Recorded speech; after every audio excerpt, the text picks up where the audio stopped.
कांग्रेस विधानमंडल दल की नेता आराधना मिश्रा मोना जी हमारे साथ मौजूद हैं बातचीत के लिए।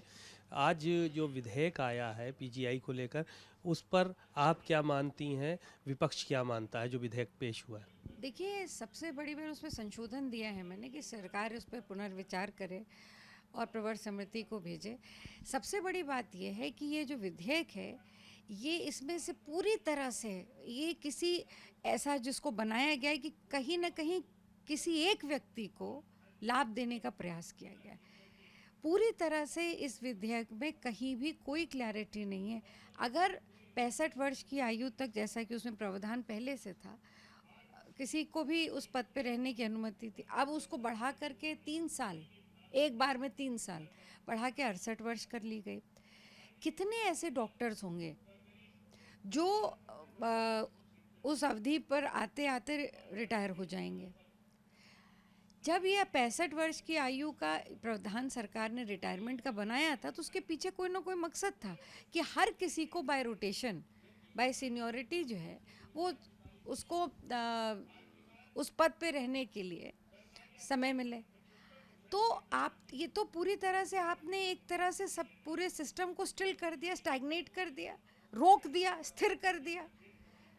आगे जो डॉक्टर्स पढ़ करके पीजीआई जैसे वरिष्ठ संस्थान, मतलब जो देश के गिने चुने उन टर्शरी केयर का सबसे बड़ा संस्थान है, वहाँ पर इस तरह की चीज़ लाकर आपने वहाँ उसके विकास को भी रोका है।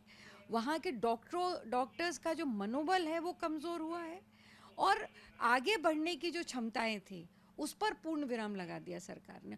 और किसके लिए किया? एक व्यक्ति के लिए। और मैं इसलिए कह रही हूँ कि अगर ये करना ही था तो आपको वहाँ के सारे डॉक्टर्स की एज बढ़ा देनी चाहिए थी, ताकि लंबे समय तक वो कर पाते सेवा। तो डॉक्टर्स को तो आपने 65 साल पर रिटायर कर दिया, और डायरेक्टर की अवधि आपने 3 साल और बढ़ा दी। तो मैंने सरकार से अनुरोध किया है कि इस पर पुनर्विचार करें, इसको प्रवर समिति को भेजें, ताकि वहाँ पर इस पर जो भी कमियाँ रह गई हैं वो होने के बाद ये वापस सदन में आए। सवाल ये था, आपने बसों को लेकर तमाम बातें की थी। मुख्यमंत्री ने घोषणा की थी कि 500 बसें चलाई जाएंगी, तो उसको लेकर आज आपने सवाल खड़ा किया, सरकार की तरफ से क्या जवाब आया? मैंने आज नियम 311 में इस विषय को उठाया था। 2 विषय थे इसमें। पहला तो ये था कि सरकार में परिवहन विभाग में ये जनता से सीधा जुड़ा हुआ विभाग है। यहाँ पर अगर कोई भी बदलाव होता है या कोई भी सरकार काम करती है, तो उसका सीधा सीधा प्रभाव जनता पर पड़ता है।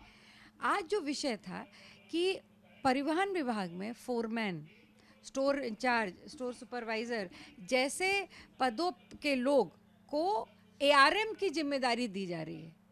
अब एआरएम का जो पद होता है ये बहुत ही जिम्मेदारी का पद है, और केवल खाली उसको लुक आफ्टर नहीं करना होता, बस उनको खाली उनको सही तरह से संचालन हो रहा है कि नहीं बसों का, लोग जो उसमें उनके नीचे के कर्मचारी हैं वो सही तरह से ड्यूटी कर रहे हैं कि नहीं कर रहे हैं। तकनीकी रूप से एक प्रशासनिक पद है, बड़ा पद है, जिम्मेदारी का पद है। उस पर स्टोर सुपरवाइज़र, फोरमैन जैसे पद के लोगों को वो जिम्मेदारी दे देना, ये सीधा सीधा जनता की ज़िंदगी के साथ खिलवाड़ है। यही विषय मैंने आज सदन में उठाया है, और मैंने मांग की है कि इस पूरे, और एक नहीं ऐसे कई मामले हैं, मैंने पूरी जो शासनादेश हैं टेबल किए हैं कि इनकी सरकार जांच कराए, जांच कराने के बाद जो सही है वो करे।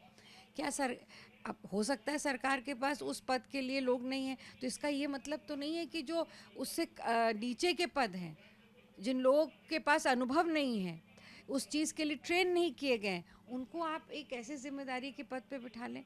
तो ये है। दूसरा, 3000 बसेस का माननीय मुख्यमंत्री जी ने घोषणा की थी कि 3000 बसें कुंभ के समय आएंगी।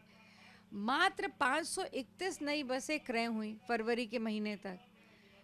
उसके अलावा लगभग 1700-1800 बसें जो कि पुरानी थी उनको रंग रोगन करके नई बसों की तरह प्रस्तुत कर दिया गया।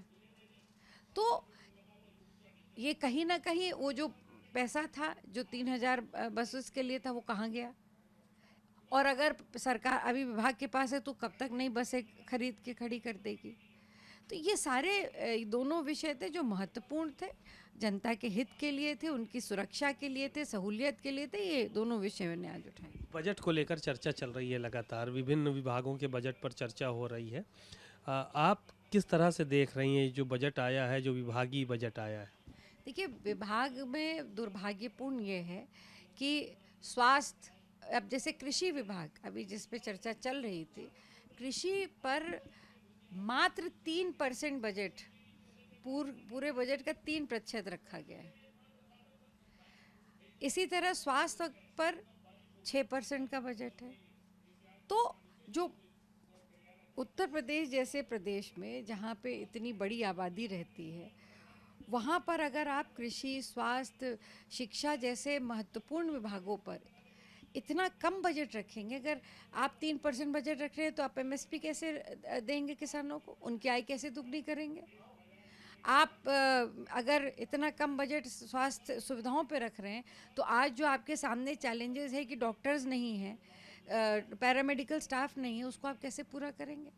तो ये बहुत बड़ी चुनौती है और सरकार को इस आंकड़े बड़े कर देने से प्रदेश की जनता का नहीं भला होगा। आपके पास नीत होनी चाहिए, नियत होनी चाहिए और इच्छा शक्ति होनी चाहिए। शुक्रिया। आपने आराधना जी को सुना, बहुत सारी उन्होंने बातें कही और सरकार के बजट पे भी सवाल खड़े किए। कैमरामैन मेहदी हसन के साथ सीमा नकवी, भारत समाचार, लखनऊ।